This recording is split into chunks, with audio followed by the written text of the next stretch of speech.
सीसीआयच्या सॉफ्टवेअरमध्ये तांत्रिक बिघाड आल्याने अमरावती जिल्ह्यासह विदर्भातील 68 केंद्रांवरील सीसीआयची शासकीय कापूस खरेदी बंद करण्यात आली आहे। शासनामार्फत करण्यात येणाऱ्या सीसीआय कापूस खरेदीला प्रति क्विंटल 7,421 रुपये भाव आहे।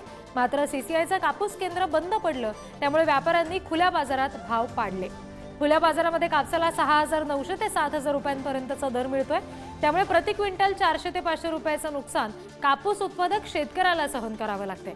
गेल्या 3 दिवसापासून सीसीआयची खरेदी बंद आहे, ज्याच्यामुळे शेतकऱ्यांचं नुकसान होत आहे।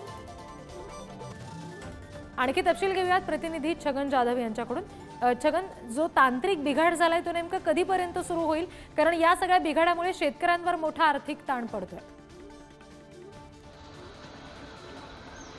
खरं आहे रिद्धी, शेतकऱ्यांवरती मोठा आर्थिक भुर्दंडच बसलेला आहे। कारण विदर्भात जर बघितलं तर सर्वात जास्त उत्पादन जे आहे ते कापसाचं घेतलं जातं आणि यालाच विदर्भातलं पांढरं सोनं म्हणून कापसाची ओळख आहे। मात्र सीसीआयची जर खरेदी बघितली तर संपूर्ण विदर्भातच नाही तर संपूर्ण महाराष्ट्रात ही सीसीआयची खरेदी जी आहे ती बंद पडलेली आहे आणि त्यामुळे सीसीआय मार्फत खरेदी केंद्र जे आहेत ते पूर्णपणे ठप्प झालेले आहेत।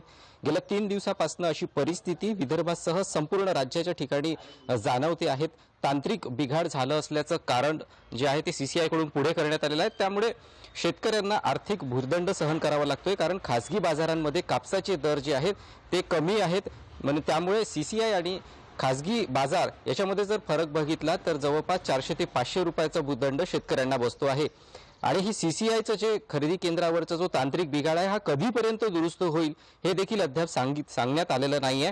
त्यामुळे जे शेतकरी सीसीआयला खरेदी कापूस विक्रीसाठी जातात त्यांना नाईलाजाने परत यावं लागते आणि आर्थिक भुंड तर बसतोच, कारण खासगी बाजारामध्ये त्यांना तो कापूस जो आहे तो विकावा लागतो आहे। अशी परिस्थिती सध्या गेल्या 3 दिवसापासून विदर्भामध्ये पाहायला मिळते आहे।